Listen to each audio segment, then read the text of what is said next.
And welcome back to the Michael Cohen Show on our continued journey to 500,000 subscribers. So please hit subscribe, watch, comment, and share because the stupidity is boundless. I mean, think about it. In the last month, tensions between the Trump administration and Harvard, Harvard University, have escalated as both organizations have now filed lawsuits against one another. Now, the latest escalation, because there's not enough shit going on in the world right now, this latest escalation of the drama happened late this week when Trump and Kristi Noem announced that they would block Harvard from enrolling international students. Now, Friday morning, Harvard went ahead and they sued the Trump administration over that announcement. And they indicated that they would file a request for a temporary restraining order. Now, let's go back to Thursday, where Kristi Noem sent a letter to Harvard from the Department of Homeland Security. And I want to read you part of it. In it, it turns around and it says, I am writing to inform you that effective immediately, Harvard University's Student and Exchange Visitor Program certification is revoked. As I explained to you in my April letter, it is a privilege to enroll foreign students, and it is also a privilege to employ aliens on campus. All universities must comply with Department of Homeland Security requirements, including reporting requirements under the Student and Exchange Visitor Program regulations to maintain this privilege. As a result of your refusal to comply with multiple requests to provide the Department of Homeland Security pertinent information while perpetuating an unsafe campus environment that is hostile to Jewish students, promotes pro-Hamas sympathies, and employs racist, diversity, equity, and inclusion policies, you have lost this privilege. Now, she then goes on to, of course, to Fox News to discuss her announcement. And the Fox host asked Kristi Noem, well, what happens next? Play the clip. As you mentioned, 18% of Harvard's freshman class this year are foreign. They're foreigners here on student visas. What happens? Where do they go now? What do they do? Yeah, we have given Harvard multiple opportunities to give us the documentation that we've requested to conduct oversight. We've asked them for the backgrounds on students that attend their university, their criminal activity on campus, off of campus, any video or audio footage they have of this violent activity, and they have just simply not complied. This is something that they need to do in order to comply with this program as it was established. And so, unfortunately, all of their foreign students will face the consequences of Harvard's lack of protecting the individuals that go there. So 27% of their students are foreign students, and they will have to find some other university to go to, and hopefully they find one that cares about them and provides a safe environment. What would stop when these students go, for example, to Yale, to Princeton, to Dartmouth, to Brown, to University of Pennsylvania, to any of the other Ivies or any other school, the dissemination of this personal information on them, what would happen then? They're going to get kicked out of that school too? Now, Noem was also asked if this is a warning for the other universities. Play that clip. Could you foresee, or are you now considering similar moves with other universities like Columbia that has allowed Jewish students to be threatened and made unsafe?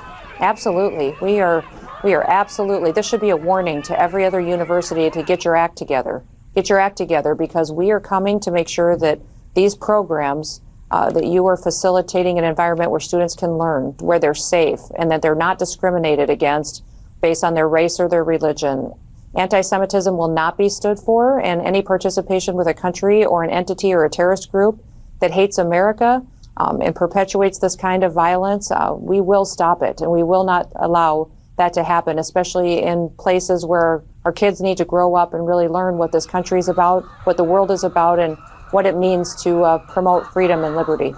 Yeah. Let me also turn around and say, I wish that was the case. As someone of the Jewish faith, as the son of a Holocaust survivor, Yes, anti-Semitism is terrible, but I'm not so sure that, I don't know, Palestinians wanting to end this Gaza war and speaking their mind at a university constitutes anti-Semitism. Now, I'm not going to say for a second that there haven't been acts that are despicable and that there should be consequences to the students that threaten another student for anything, whether it's in the name of anti-Semitism or if it's anti-Black, anti-Brown, anti-LGBTQ plus. There should be no exceptions at all. But how stupid is this? There's like 6,600 international students that are going to be affected by this move. Well, realizing the stupidity, what did Hong Kong do? Well, the Hong Kong University of Science and Technology, kind of like the MIT in Hong Kong, has now offered a spot to all of these students. Not only did they offer them a spot, but also housing. No problem. Come on over to us. Why? They will end up with the best of the best. They will end up with the smartest and the brightest instead of what we end up having right now in this administration, the dumbest of the dumb. Now, I want to be clear. This may seem disconnected, but Kristi Noem was also asked if she was aware and if she was weary of Qatar being behind anti-Semitism in colleges. You have any idea how much money that they have given these universities? And as I pointed out, one of the dangers of the plane from the Qataris is the fact that Qatar has ties to Hamas. Here's a clip of Kristi Noem. Play it. Do you believe, Madam Secretary, that the Qataris in particular are behind a lot of the anti-Semitism you just described? Are they providing fuel that creates this fire? You know, I'm not an expert in this area. I think that there's validity to what he has said, but I also think that we've got a lot of influences here, and we've got a lot of people that have facilitated this that have a different agenda. Kristi then goes ahead and she claims that she is ready to fight against Harvard on behalf of America. Thank goodness for her. Play that clip. We could anticipate some kind of battle royale through the courts, but for now, we wish you the best. Secretary Noem, thanks so much for joining us with this. Tell them to bring it. I'm on the side of America, and they need to be too. Now, look, I want to show you part of an article from the New York Times that breaks down this lawsuit that they dropped on Friday. In it, it turns around and it says, Harvard sues Trump administration over move to bar international students.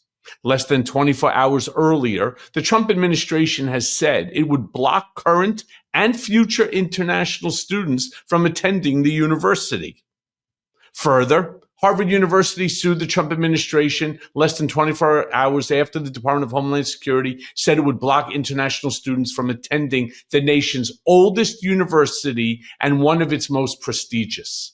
The administration action and Harvard's response signified a dramatic escalation of the battle between the administration and Harvard, and the university's forceful and almost immediate response served as evidence that stopping the flow of international students to Harvard, which draws some of the world's top scholars, would destabilize Harvard's very existence. Further, in a letter to the Harvard community delivered Friday morning, Dr. Alan M. Garber, Harvard's president, wrote, and I quote, "We condemn this unlawful and unwarranted action," adding that it imperils the futures of thousands of students and scholars across Harvard and serves as a warning to countless others at colleges and universities throughout the country who have come to America to pursue their education and fulfill their dreams. Lastly, it turns around and it says, in the new lawsuit, the university accused the Trump administration of exerting clear retaliation for Harvard exercising its First Amendment rights to control Harvard's governance, curriculum, and the ideology of its faculty and students. With the stroke of a pen, the government has sought to erase a quarter of Harvard's student body, international students who contribute significantly to the university and its mission, the lawsuit said. Without its international students, Harvard is not Harvard. Now look, I want to end on a clip of Representative Randy Fine claiming that when he went to Harvard, he wasn't afraid to be Jewish. What I don't understand is how getting rid of international students is going to cure anti-Semitism. Play that clip. What do you make of this move against Harvard? Well, I also went to Harvard, and I can tell you, 35 years ago when I was there, you saw a lot of this stuff, but I never felt unsafe as a Jewish student being there. That's what's different today. And if I were to make any encouragement to President Trump and Secretary Noem, it would be do this everywhere. We should not be bringing people into America to get an education who hate us. They should be coming here to get an education, and frankly, they should keep their mouths shut beyond that. I don't go into someone else's house and complain about it when I'm there. They're guests in our country, and they should realize that. And there's a real problem with folks not understanding that. Well said. Congressman Randy Fine, thanks very much for being with us. Look, I want to be very clear about something. There is an enormous amount of anti-Semitism on college campuses. And much of it, by the way, is stoked by the Qataris. It would not have taken Kristi Noem more than 10 seconds within which to Google something very simple. Qatari spend to universities. And it shows literally in less than a second that from the years 2001 to 2021, $13 billion in funding has come from foreign sources. But just shy of $5 billion have come from the Qatari government.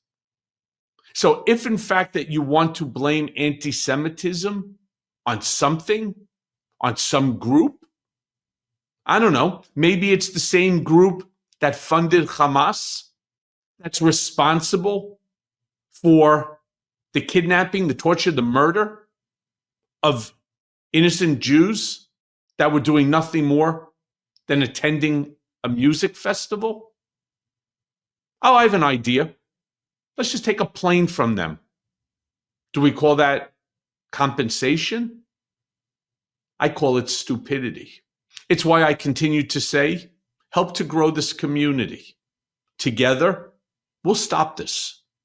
And as always, thanks for listening. Hey everyone. First of all, thanks for watching. I mean, we're going to be posting daily episodes with reactions and talking about politics. We'll be talking about everything, in fact. So please like and subscribe. Join us on this journey.